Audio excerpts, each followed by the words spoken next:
जीत निश्चित हो तो कायर भी लड़ सकते हैं। बहादुर वो कहलाते हैं जो हार निश्चित हो फिर भी मैदान नहीं छोड़ते। नमस्कार दोस्तों, आज के वीडियो में डिस्कस करेंगे हम 24 जनवरी के करंट अफेयर पे। और आज की वीडियो में टोटल हम 12 मोस्ट इंपॉर्टेंट करंट अफेयर चर्चा करेंगे और साथ में इनसे जुड़े जितने भी स्पेशल फैक्ट हैं उन पर पूरे डिटेल में चर्चा करेंगे। और देखिए, इस वीडियो के लास्ट में आपसे 5 क्वेश्चन भी पूछाएंगे और कल के वीडियो के लास्ट में जो 5 क्वेश्चन पूछे गए थे उनके आंसर भी बताए जाएंगे। तो शुरू से लास्ट तक वीडियो बने रहिए और इस वीडियो को पूरा देखने के बाद आप इसकी पीडीएफ फाइल भी डाउनलोड कर सकते हैं नीचे डिस्क्रिप्शन बॉक्स में, और हमारे टेलीग्राम चैनल पे दोनों जगहों पे आपको इस वीडियो की पीडीएफ लिंक मिल जाएगी।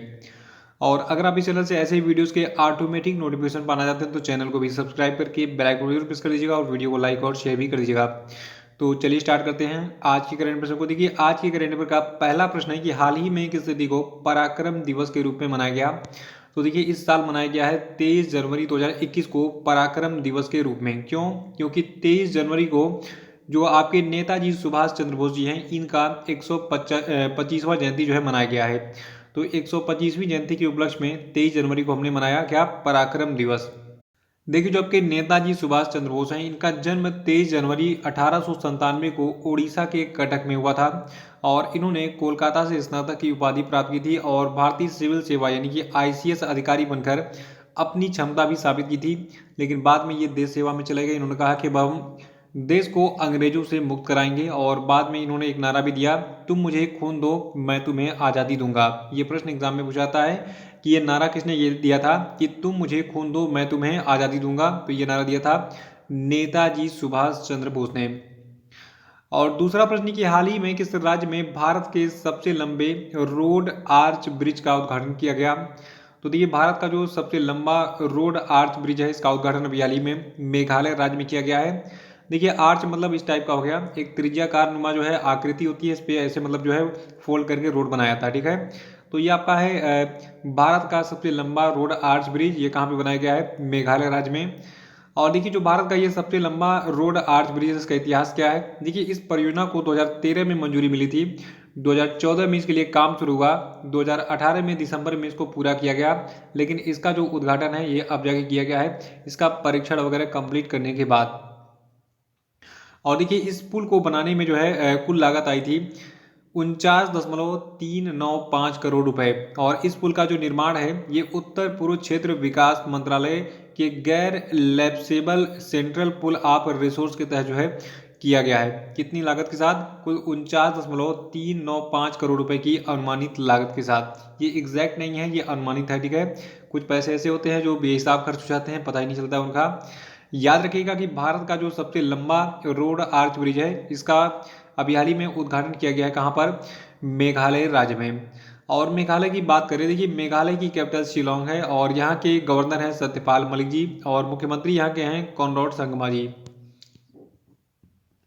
और देखिए, आप जो है वार्षिकांक 2020-21 का पीडीएफ डाउनलोड कर सकते हैं, नीचे डिस्क्रिप्शन बॉक्स में इसकी लिंक मिल जाएगी। इसमें आपको टोटल 3500 प्लस करंट अफेयर मिलेंगे पूरे साल 2020 के, यानी कि जनवरी से लगाए दिसंबर तक के। और पूरे करंट अफेयर को मैंने विस्तार से बताया है, तो इसके लिंक डिस्क्रिप्शन बॉक्स में दी गई है, वहाँ पे क्लिक कीजिए और उसको डाउनलोड कर लीजिए, क्योंकि आने वाले सभी परीक्षाओं में यहीं से प्रश्न पूछे जाएंगे।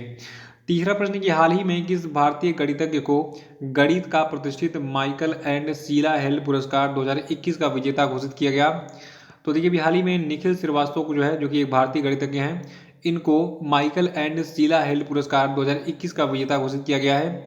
देखिए, जो आपके निखिल श्रीवास्तव हैं इनको जो है लंबे समय से कैडिसन सिंगर समस्या और रामानुज ग्राफ पर आधारित अनुत्तरित सवालों को हल करने के लिए जो है ये काम कर रहे हैं। और इनको जो है दो अन्य लोगों के साथ ये पुरस्कार दिया गया है, यानी कि अकेले ये इस पुरस्कार के विजेता नहीं बने हैं। इनको टोटल दो अन्य लोगों, यानी कि इस बार 3 लोगों को जो है ये पुरस्कार संयुक्त रूप से दिया गया है, माइकल एंड शीला हेल्ड पुरस्कार 2021।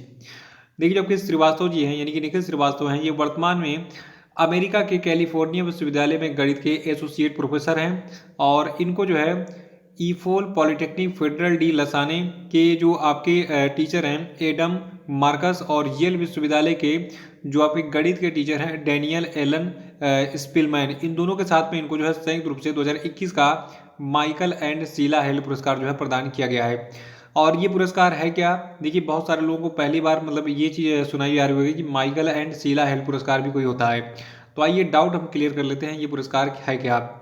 देखिए, जो आपका माइकल और शीला हेल्ड पुरस्कार है ये प्रतिवर्ष मिश्रित और असतत अनुकूलन या फिर कंप्यूटर विज्ञान के संबंधित भागों जैसे कि एल्गोरिदम और जटिल सिद्धांतों के डिजाइन और विश्लेषण के क्षेत्र में उत्कृष्ट अभिनव रचनात्मक और प्रभावशाली अनुसंधान के सम्मान में दिया जाता है।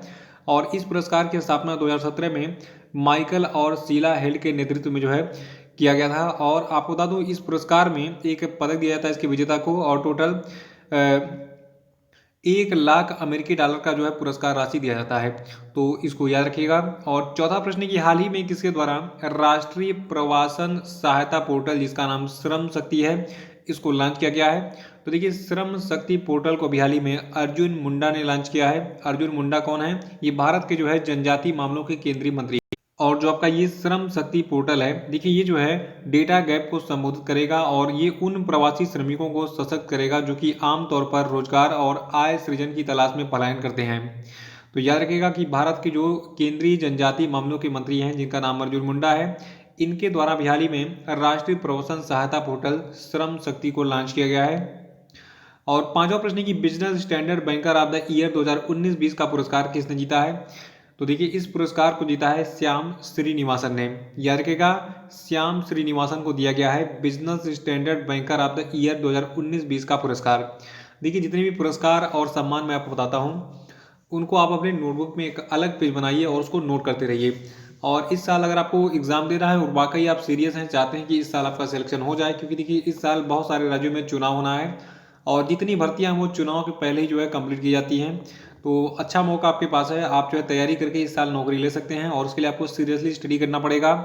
जैसे कि आपको पिछले 2020 का जो आपका पूरा का पूरा करेंट अफेयर है उसको तैयार रखना पड़ेगा, क्योंकि एग्जाम जनवरी फरवरी मार्च इन सभी महीने में बहुत सारे एग्जाम्स लगे हुए हैं और इसके लिए आपको पूरे साल का करेंट अफेयर तैयार करना पड़ेगा। देखिए आजकल एग्जाम में एक ट्रेंड ये चल रहा है, एक साल का करेंट अफेयर तो पूछ ही रहा है लेकिन उससे रिलेटेड ये पिछले पुराने 2 साल के और करेंट अफेयर पूछ ले रहा है। तो देखिए इस चैनल पे आपको एक खास बात है कि मैं पिछले लगभग 2017, 18, 19, 20 ठीक है 4 साल का करेंट अफेयर तो आपको मिलेगा ही। 2021 का भी मैंने स्टार्ट ही कर दिया है।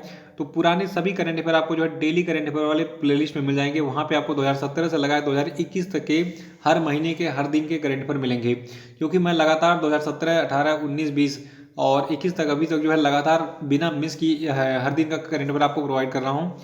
तो आप पुराने करंट अफेयर भी देख सकते हैं और उसको रिवाइज कर सकते हैं अगर आप नौकरी पाना चाहते हैं तो। बाकी आपकी इच्छा है, क्योंकि देखिए पढ़ाई करना ही हमारा उद्देश्य नहीं है। हमारा उद्देश्य है कि हमें पढ़ाई करके सफल व्यक्ति बनना है। और किस दिशा में? हमें सरकारी नौकरी चाहिए। अगर सरकारी नौकरी चाहिए तो उसके लिए सही प्रयास करना पड़ेगा। सही प्रयास का मतलब क्या है? सही दिशा में अध्ययन करना। तो आप उस पीडीएफ को डाउनलोड कीजिए वार्षिकांक 2020 को और पूरा पढ़ डालिएगा, या फिर हर महीने का आप वीडियो देख सकते हैं। जो आपका मंथली करेंट अफेयर का हमारा प्लेलिस्ट है उसमें आपको हर महीने का आपको जो है वीडियो मिल जाएगा मंथली करेंट अफेयर का, उसको देख के रिवाइज कर डालिए। क्योंकि बहुत सारे लोग पीडीएफ के शौकीन होते हैं, बहुत सारे लोग कहते हैं सर मुझे पीडीएफ से नहीं, मुझे वीडियो से समझ में आता है, तो वो वीडियो देख सकते हैं। तो आइए आगे बढ़ते हैं। हम बात कर रहे थे business standard banker of the year 2019-20 पुरस्कार की। इसके विजेता श्याम श्रीनिवासन घोषित किए गए हैं। श्याम श्रीनिवासन कौन है? ये फेडरल बैंक के प्रबंध निदेशक हैं और मुख्य कार्यकारी अधिकारी हैं। और इनको जो है परिसंपत्ति गुणवत्ता पर दबाव, नुकसान या नियामकीय कार्रवाई जैसी मुश्किल भरे समय में भी बैंक का प्रदर्शन यानी कि फेडरल बैंक का प्रदर्शन लगातार बेहतर रहने के कारण इस सम्मान से सम्मानित किया गया है। देखिए कोरोना काल में बहुत सारे बैंक का बिजनेस डाउन हो गया था, लेकिन इनका बिजनेस जो है ये बना रहा। देखिए फेडरल बैंक की बात करें तो ये प्राइवेट बैंकिंग कंपनी है। इसका मुख्यालय केरल के अलुवा में है और इसके सीईओ हैं कौन? श्याम श्रीनिवासन। और इसकी स्थापना की गई थी केपी हॉर्मिस के द्वारा और इसकी स्थापना हुई थी 23 अप्रैल 1931 को। छठवां प्रश्न की हाल ही में किस स्थान पर भारतीय सेना ने अंडमान और निकोबार कमान के तत्वाधान में संयुक्त सैन्य अभ्यास कवच का आयोजन किया? तो देखिए ये प्लेस आपका है अंडमान सागर और बंगाल की खाड़ी। तो आइए इसके बारे में थोड़ा सा डिटेल में हम जान लेते हैं। देखिए जो आपका ये संयुक्त सैन्य अभ्यास कवच है, ठीक है, इसमें भारतीय नौसेना, भारतीय थल सेना और भारतीय वायुसेना और भारतीय तटरक्षक ये चारों जो है इसमें शामिल होंगे। और आपको बता दूं जो आपकी भारत की तीनों सेनाएं हैं जल थल और वायु, ठीक है, इनकी संयुक्त युद्ध क्षमताओं को बेहतर करने के लिए इस कवच अभ्यास में जो है समन्वित हवाई और समुद्री हमले शामिल होंगे। और इस अभ्यास में समुद्री निगरानी परिसंपत्तियों के समन्वित अनुप्रयोग पर जो है कार्य किया जाएगा। साथ ही वायु रक्षा और लैंडिंग ऑपरेशन जो है ये शामिल होंगे इस कवच नामक संयुक्त सैन्य अभ्यास में। याद रखिएगा कि भारत की जो जल, थल और वायु सेना है, इनके साथ में भारतीय तटरक्षक भी जो है इसमें शामिल होगा, जिसका नाम क्या है, कवच। और इसका आयोजन कहाँ पे किया गया, अंडमान सागर और बंगाल की खाड़ी में। सातवां प्रश्न की हाल ही में किसने गुलमर्ग में फाइनल मुकाबले में लद्दाख को हराकर ice hockey association of India की 10वीं राष्ट्रीय आइस हॉकी प्रतियोगिता जीत ली है। तो देखिए, इस प्रतियोगिता को जीता है आईटीबीपी ने, यानी कि भारत तिब्बत सीमा पुलिस बल ने। सवाल ये उठता है कि आईटीबीपी ने किसको हराकर ये प्रतियोगिता जीती है। तो देखिए, जो आपका ये 10वां राष्ट्रीय आइस हॉकी प्रतियोगिता था, तो इसको जो है भारत तिब्बत सीमा पुलिस बल ने अभी हाल ही में लद्दाख को हराकर जीता है। और इसका जो फाइनल मुकाबला है ये जम्मू कश्मीर के गुलमर्ग में आयोजित किया गया था, इसको याद रखिएगा। और देखिए, इस प्रतियोगिता को -1 डिग्री तापमान के वातावरण में जो है गुलमर्ग आइस रिंक पर आयोजित किया गया था। और इस हॉकी प्रतियोगिता में कुल 8 टीमों ने भाग लिया था। और ये प्रतियोगिता जो आपकी 16 से 22 जनवरी 2021 तक जो है आयोजित की गई थी। याद रखिएगा कि जो आपका 10वां राष्ट्रीय आइस हॉकी प्रतियोगिता, इसको जीता आईटीबीपी ने, किसको हराकर, इसको लद्दाख को हराकर, ठीक है। और आईटीबीपी का देखिए पूरा नाम क्या है, इंडो तिब्बतियन बॉर्डर पुलिस। और इसकी स्थापना भारत सरकार ने 24 अक्टूबर 1962 की थी। और इसका मुख्यालय नई दिल्ली में स्थित है। और देखिए, जो आपका ice hockey association of India है, जिसके द्वारा इस चैंपियनशिप को आयोजित किया गया था, इसके अध्यक्ष कौन है, KL कुमार। आठवां प्रश्न की art and capital passport index 2021 में भारत की रैंक क्या है। तो देखिए, art and capital passport index 2021 में भारत की रैंक है 61वीं। देखिए, art and capital passport index 2021 में भारत को 61वें स्थान पर रखा गया है। और भारत जो है देखिए, ये अपने पासपोर्ट की ताकत के मामले में 61वें पायदान पर भूटान, बेनिन, गैबन, अल्जीरिया और फिलीपींस जैसे देशों के साथ संयुक्त रूप से जो है 61वें स्थान पर है। देखिए, आप बता दूं, जो आपका भारत का पासपोर्ट है, यानी कि इंडियन पासपोर्ट है, इस पर जो है 18 देशों में बिना वीजा के जा सकता है। यानी कि टोटल 18 ऐसे देश हैं जहां पर अपना पासपोर्ट लेकर सीधे इंटर कर जाइए, आपको वीजा की आवश्यकता नहीं है। जबकि 34 ऐसे देश हैं जहां पर आपको पहुंचने पर तुरंत वीजा मिल जाएगा, यानी कि वीजा ऑन अराइवल की सुविधा आपको मिलेगी। और भारतीय पासपोर्ट धारकों को 146 देशों में जाने से पहले वीजा लेना पड़ेगा। और इस art and capital passport index 2021 में जो आपका जर्मनी का पासपोर्ट है, इसको सबसे शक्तिशाली पासपोर्ट बताया गया है। क्यों? देखिए, जर्मनी की बात करें तो इसके पासपोर्ट होल्डर जो है ये 99 देशों में बिना वीजा के जा सकते हैं। और 35 देशों में पहुंचने पर यहाँ के नागरिकों को वीजा दे दिया जाता है इस पासपोर्ट के द्वारा। और सिर्फ 64 ऐसे देश बचते हैं जहाँ पर जर्मनी के लोगों को जो है पहुँचने से पहले, मतलब वहाँ जाने से पहले वीजा लेना पड़ता है। और दूसरे नंबर पर देखिए, जर्मनी के बाद इसमें जो है स्वीडन, फिनलैंड और स्पेन है। और टॉप 10 रैंकिंग में एशिया का जो जापान है और साउथ कोरिया है, ये 5वें नंबर पर है संयुक्त रूप से। तो इसको याद रखिएगा, यानी कि art and capital passport index 2021 के बारे में ये डाटा याद रखिएगा। इसमें भारत 61वें स्थान पर है, ठीक है। नवा प्रश्न है, निम्नलिखित में से किस शहर में विप्रो ने अपना पहला ग्लोबल डिजिटल हब स्थापित करने के लिए फिएट क्रिसलर के साथ भागीदारी की है। तो देखिए, अभी हाल ही में जो आपका हैदराबाद शहर है, ठीक है, तो हैदराबाद शहर में विप्रो ने अपना पहला ग्लोबल डिजिटल हब स्थापित करने के लिए फिएट क्रिसलर के साथ साझेदारी की है। देखिए, जो आपका फिएट क्रिसलर है, ये एक ऑटोमोबाइल कंपनी है। इसके CEO है माइकल मैनले और इसका मुख्यालय यूनाइटेड किंगडम के लंदन में है। और विप्रो कंपनी आपकी क्या है, देखिए, विप्रो कंपनी जो है एक इंफॉर्मेशन टेक्नोलॉजी कंपनी है भारत की। और इसके CEO हैं थेली डेलापोर्टे। और इसकी स्थापना MH हसन प्रेमजी ने की थी। इसकी स्थापना 29 दिसंबर 1945 की गई थी। और इसके ओनर अजीम प्रेमजी हैं। अजीम प्रेमजी का भी विप्रो कंपनी में कितना शेयर है, 73.85%। और विप्रो कंपनी का मुख्यालय आपका जो है बेंगलुरु में स्थित है। 10वां प्रश्न की हाल ही में किसे CDS बिपिन रावत के द्वारा सिल्वर साल्वर अवार्ड से सम्मानित किया गया है।